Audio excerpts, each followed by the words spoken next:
Have you ever had that gut feeling, that little voice in the back of your head telling you something isn't right?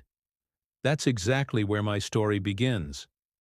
My name is Mark, and for a long time, I thought I had it all. A loving wife, Sarah, a beautiful home, and a life we built together over 10 years. We were that couple, the one everyone looked up to. We rarely argued, supported each other's dreams, and always made time for one another. Or so I thought.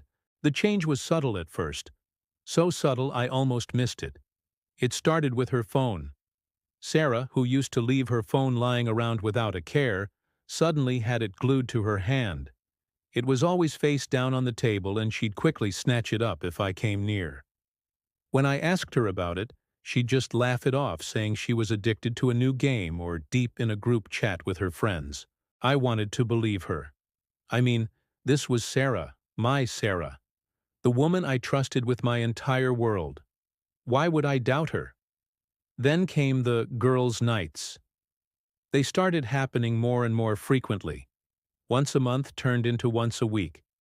She'd come home late, smelling faintly of a perfume I didn't recognize, full of stories about new bars they'd discovered or funny things that happened. I'd listen, smile, and tell her I was glad she was having fun. But deep down, that uneasy feeling was growing. I felt a distance between us, a small crack in the foundation of our marriage that I couldn't quite put my finger on. I told myself I was being paranoid, that I needed to trust her more. After all, a healthy relationship is built on trust, right? The breaking point, the moment my world started to tilt on its axis, was a Tuesday evening. Sarah told me she was going out with her best friend Chloe for a special dinner and a movie to celebrate Chloe's promotion. She got all dressed up, looking absolutely stunning. She gave me a quick kiss goodbye, her smile a little too bright, and said, "Don't wait up for me, honey. We've got a lot of celebrating to do." I watched her leave, and that familiar knot of anxiety tightened in my stomach. I tried to shake it off, telling myself I was being ridiculous. I decided to call Chloe's husband, Tom, just to chat and maybe plan a guys' night of our own. We talked for a bit about work and sports, and then I casually mentioned, "So the girls are out celebrating Chloe's big promotion, huh? That's awesome." There was a pause on the other end of the line. A long, awkward silence. Then Tom said, "Promotion? Mark, what are you talking about?" "Chloe is right here next to me on the couch. We're watching a documentary about penguins." My heart stopped. Every beat thudded in my ears like a drum. The room started to spin. Chloe was at home? But Sarah had just left, dressed to the nines, to go out with Chloe. The lie was so blatant, so cold. The air was knocked out of my lungs. Why would she lie about something so specific? Where was she, really? The next few days were torture. I didn't confront her. I couldn't. What would I even say? "I know you lied, but I don't know where you were." I felt like a fool. I walked around our home, a place that once felt like a sanctuary, and everything seemed like a lie. Every photo of us smiling, every shared memory, felt tainted. I was living with a stranger. I replayed every late night, every vague explanation, every time she pulled her phone away. The puzzle pieces were scattered all over the floor, and I was terrified to put them together because I knew the final picture would shatter my heart. I was losing my mind, jumping at every notification on her phone, analyzing every word she said. I knew I couldn't go on like this. I needed proof. I needed something concrete before I blew up our lives based on a suspicion. The opportunity came in the form of our monthly credit card statement, which arrived in the mail. We usually looked at it together, but this time I opened it alone, my hands shaking. I scanned the list of charges, my eyes darting past the usual groceries, gas, and bills. And then I saw it. A charge from a place I didn't recognize. The Willow Creek Inn. It wasn't just a small charge for dinner. It was a charge for a room, a hotel room. And the date?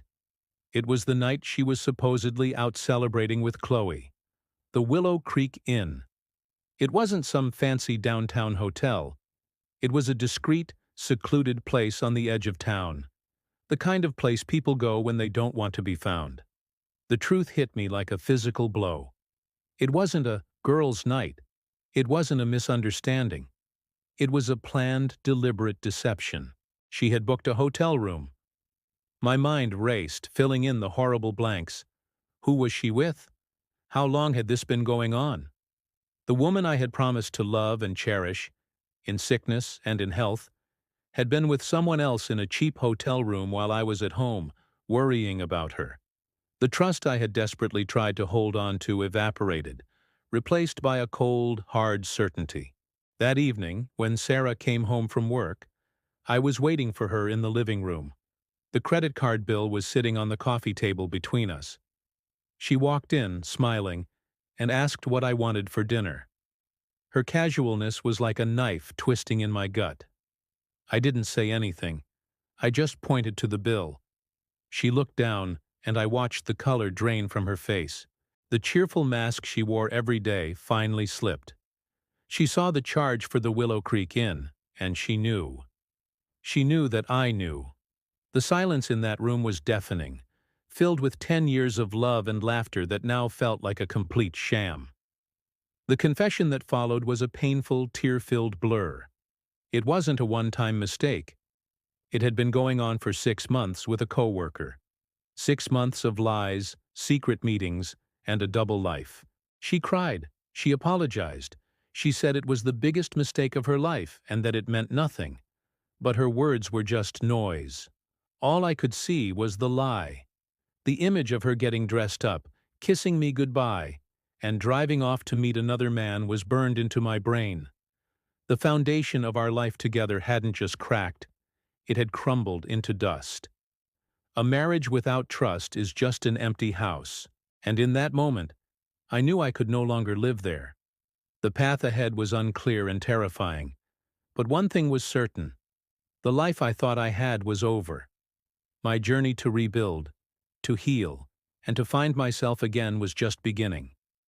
Thank you so much for listening to my story. It's not an easy one to tell, but sharing it is part of my healing process.